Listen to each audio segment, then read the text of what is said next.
In this half hour, some news affecting our continent. The African Union must work hard and be united in ending conflict.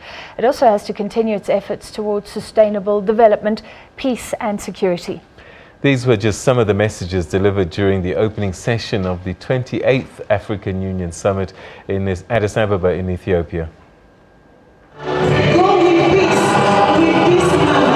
A song thanking Dr. Nkosazana Dlamini-Zuma as the first female to lead the African Union Commission. In her opening address, the outgoing AU Commission Chair called for leaders to work together in silencing the guns. And she thanked the ECOWAS group under the leadership of the Liberian President Ellen Johnson Sirleaf in resolving the Gambian conflict. As you stood with your colleagues in ECOWAS, Mauritania and many others, with the people of the Gambia and defended the values and principles of our union. A message echoed by the outgoing chair of the AU, Chad's President Idriss Déby. He said conflicts triggered by resources give rise to violent extremism all over the world. The new United Nations Secretary General Mr. Guterres said the United Nations will work hand in hand with African countries where conflict threatens peace and stability. He said African countries deserve international solidarity.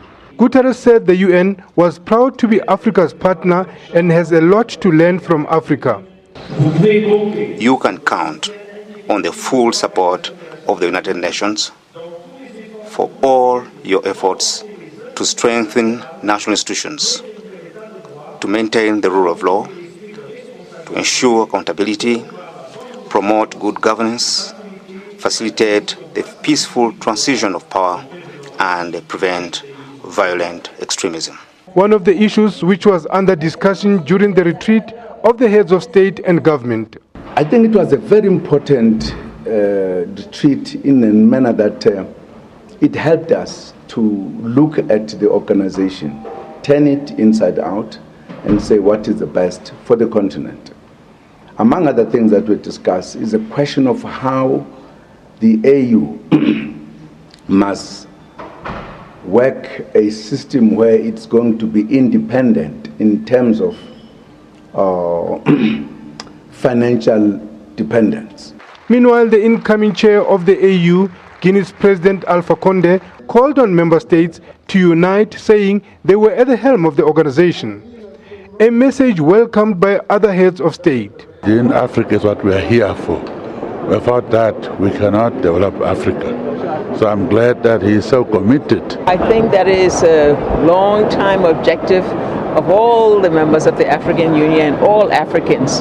And I think we're trying to practice that as part of our overall objective. Thank you, ma'am. So we think he did the right thing. It's important for us to be united, and we have to work even more closely together to make sure that we are able to see a better development of the continent.